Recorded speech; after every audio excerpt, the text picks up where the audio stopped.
በየዕለቱ የምታደርጓቸው ነገሮች የልጆቻችሁን የማሰብ ችሎታን በሚገርም ሁኔታ እንደሚቀርጽ ታውቃላችሁ? ብዙ ወላጆች የማሰብ ችሎታን የሚያያይዙት ከጂን ጋር ነው። ነገር ግን ቀላል የሆኑ የዕለት ተዕለት ልማዶች የአእምሮን እድገት፣ የፈጠራ ችሎታንና ችግሮችን የመፍታት አቅምን እንደሚያሳድግ ሳይንስ ያረጋግጣል። እናንተስ ልጆቻችሁ የማሰብ ችሎታቸው ፈጣን እንዲሆን፣ የመማር ብቃታቸው እንዲያድግና በህይወታቸው ስኬታማ እንዲሆኑ የምትፈልጉ ከሆነ ብቻ እስከ ቪዲዮ መጨረሻ አብራችሁን ቆዩ። በዛሬው ቪዲዮአችንም የልጆቻችሁን የማሰብ ችሎታን ለማሳደግ በየቀኑ ማድረግ የምትችሉት በጣም ቀላልና ፓወርፉል የሆኑ 5 ነገሮችን እነግራችኋለሁ። እንጀምር። በመጀመሪያም የምናየው ስለ ንባብ ነው። ልጆቻችሁ ንባብ ላይ እንዴት ናቸው? መልሱን ለእናንተ ልተውና እኔ ወደ ቲፑ ልለፍ። የልጆቻችሁን የማሰብ ችሎታ የሚያሳድገው የመጀመሪያው ነገር በየቀኑ ከልጆቻችሁ ጋር በመሆን አንብቡ። በየቀኑ ቢያንስ 10 ደቂቃ ብትሆን ከልጆቻችሁ ጋር በመሆን ማንበብ ያስፈልጋል። ይህችም የ10 ደቂቃ ንባብ ልጆቻችሁ የቃላት ትርጉም ላይ ያላቸውን ዕውቀት እንዲያድግ፣ ትኩረት የማድረግና የማስታወስ ችሎታቸው እንዲጨምር፣ የመማር ፍቅርም እንዲኖራቸው ያደርጋል። ከልጆቻችሁ ጋር ሆናችሁ ስታነቡ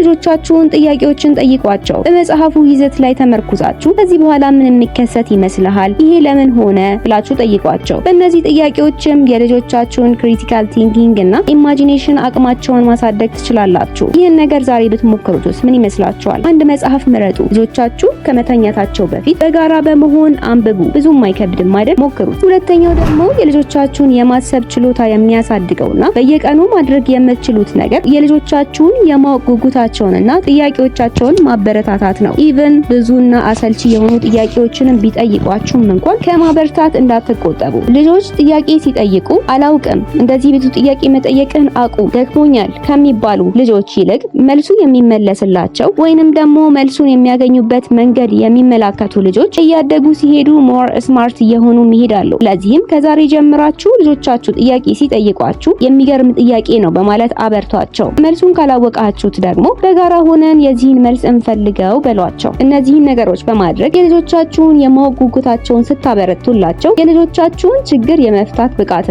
ለመማር ያላቸው ፍቅርን እያሳደጉ እንዲሄዱ ማድረግ ትችላላችሁ። ወደ ሶስተኛው የልጆቻችሁን የማሰብ ችሎታን ለማሳደግ ማድረግ ያለባችሁ ነገር አለፍኩኝ። ልጆቻችሁን በነፃነት እንዲጫወቱ ፍቀዱላቸው። የልጆቻችሁ የመጫወቻ ሰዓት አእምሯቸውን የሚገነቡበት ጊዜ እንደሆነ ታውቃላችሁ።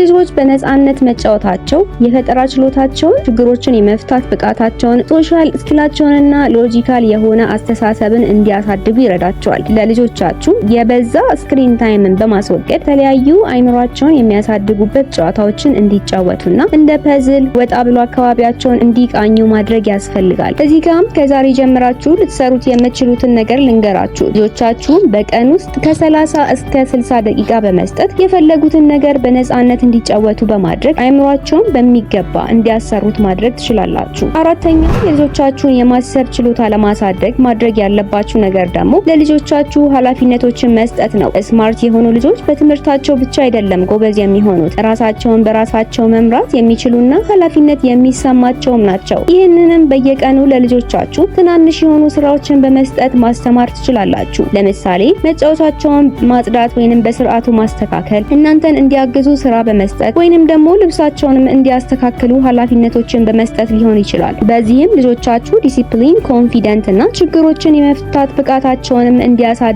ማድረግ ትችላላችሁ። እነዚህ ነገሮች ደግሞ በህይወታቸው ስኬታማ እንዲሆኑ የሚያደርጓቸው ቁልፍ ነገሮች ናቸው። እዚህ ጋርም ከዛሬ ጀምራችሁ የምታደርጉትን ነገር ልንገራችሁ። ለልጆቻችሁ ቀላል የሆነ ኃላፊነትን ስጧቸው።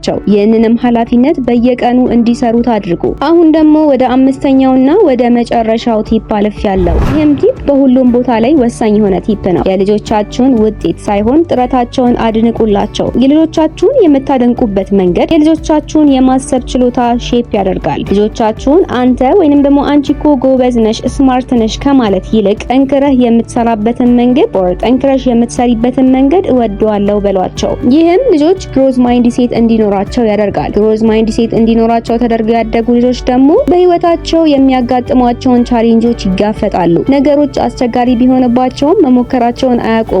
እንዲሁም ደግሞ በራሳቸው ይተማመናሉ። ልጆቻችሁ ጠንካራና በራሳቸው የሚተማመኑ እንዲሆኑ የምትፈልጉ ከሆነ ውጤታቸውን ሳይሆን ጥረታቸውን አበርቱላቸው። እነዚህን የነገርኳችሁን 5 ቀላልና ፓወርፉል የሆኑ ነገሮችን በመተግበር የልጆቻችሁን የማሰብ ብቃት ላይ የሚገራርሙ ለውጦችን ማምጣት ትችላላችሁ። ትችላላችሁ። እናንተስ ዛሬ የትኛውን ቲፕ ለመጀመር ወስናችኋል? ኮሜንት ላይ አጋሩን። ይህን ጠቃሚ ቪዲዮ ለእናንተ ጠቃሚ ሆኖ ካገኛችሁት ላይክ እንዲሁም ለሌሎች ወላጆች ሼር ማድረግ አትርሱ። ለወላጆች አስፈላጊና ጠቃሚ ኮንተንቶችን ከፈለጋችሁ ሰብስክራይብ ማድረግ፣ ሁሌም የሚለቀቁ ቪዲዮዎች እንዳያመልጧችሁ ደግሞ የደውል ምልክቱን መጫን አትርሱ። ለአብሮነታችሁ እናመሰግናለን። በቀጣይ ቪዲዮ እስከምንገናኝ ቻው ቻው።